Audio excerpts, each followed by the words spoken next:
الحمدللہ وکفا والصلاة والسلام علی سید الرسل وخاتم الانبیاء اما بعد۔ آج ہم پڑھیں گے جمع و تدوین قرآن حضرت ابو بکر رضی اللہ تعالیٰ عنہ کے دور میں۔ ٹھیک ہے، پیج ہمارے پاس ہے پیج نمبر 117 اور 118۔ ٹھیک ہے، یہ ٹاپک اس پر موجود ہے کتاب میں۔ حضور صلی اللہ علیہ وسلم کی حیات طیبہ میں اگرچہ قرآن مجید ایک کتابی شکل میں نہ تھا، رسول اللہ صلی اللہ علیہ وسلم کے زمانے میں کتابی شکل میں یہ موجود نہیں تھا،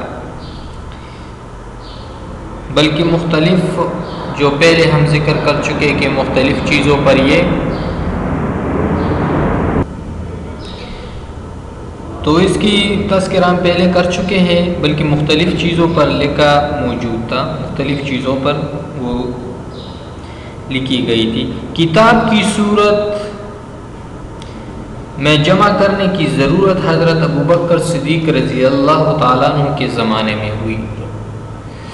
ابو بکر رضی اللہ عنہ کے زمانے میں اس کی ضرورت پیش آئی، اور یہ اس لیے کہ جنگ یمامہ میں کئی سو صحابہ کرام قراء و حفاظ حضرات وہ شہید ہو گئے جنگ یمامہ میں۔ ٹھیک ہے، جو حفاظ تھے، قاری تھے، اس کی شہادت ہو گئی، اور پہلی مرتبہ حضرت عمر رضی اللہ تعالیٰ عنہ کی توجہ اس وقت مبذول ہوئی اس طرف جب جنگ یمامہ میں کئی سو حفاظ و قراء کی شہادت ہو گئی۔ تو پھر کیا ہوا، اس پر انہوں نے خلیفہ اول حضرت ابو بکر صدیق رضی اللہ عنہ سے درخواست کی،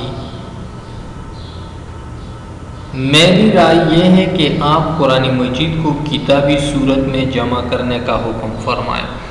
حضرت ابو عمر رضی اللہ تعالیٰ عنہ نے درخواست کی ابو بکر رضی اللہ تعالیٰ عنہ کے کہ میرا رائے یہ ہے کہ آپ قرآن کریم کو جمع کریں، ٹھیک ہے، اس کا حکم فرمائیں۔ شروع میں صدیق اکبر رضی اللہ عنہ اس بار عظیم کو اٹھانے کے حق میں نہ تھے کہ کیسے میں یہ کروں۔ ان کی دلیل یہ تھی کہ جب حضور صلی اللہ علیہ وسلم نے خود ایسا نہیں کیا تو ہمارے لیے ایسا کام کرنا کب درست ہوگا۔ اس کا دلیل یہ تھا کہ رسول اللہ صلی اللہ علیہ وسلم نے ایسا نہیں کیا ہے تو میں کیسے کروں اس کو۔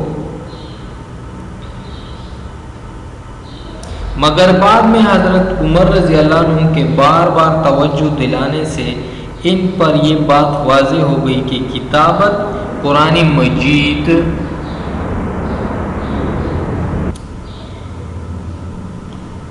یہ بات واضح ہو گئی کہ کتابت قرآن مجید تو عین سنت نبوی ہے، یعنی کتابت یہ تو سنت نبوی ہے، اور یہ کہ حضور صلی اللہ علیہ وسلم نے خود مختلف اشیاء پر قرآن مجید کی کتابت کروا چکے ہیں۔ مختلف چیزیں جو ہم پہلے پڑھ چکے ہیں، ڈنٹل پر، کھجور کے ڈنٹل پر، چمڑے پر، تختوں پر، مختلف چیزوں پر جو کروا چکے ہیں، اس لیے اس کا ایک مصحف میں جمع کرنا عین منشا نبوی کے مطابق ہے۔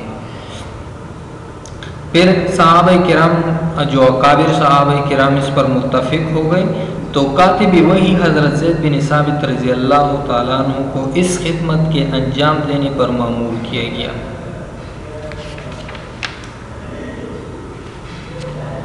حضرت زید بن ثابت رضی اللہ تعالیٰ عنہ جو کاتبی وحی تھے،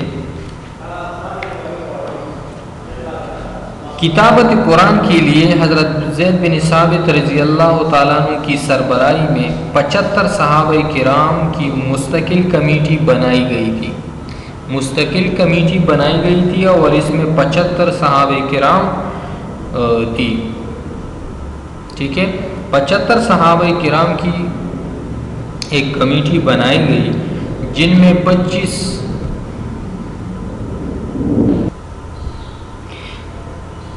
صحابہ کرام، اس میں سے مہاجر اور 50 انصاری صحابہ شامل تھے، اور یہ ٹوٹل 75 ہو گئی۔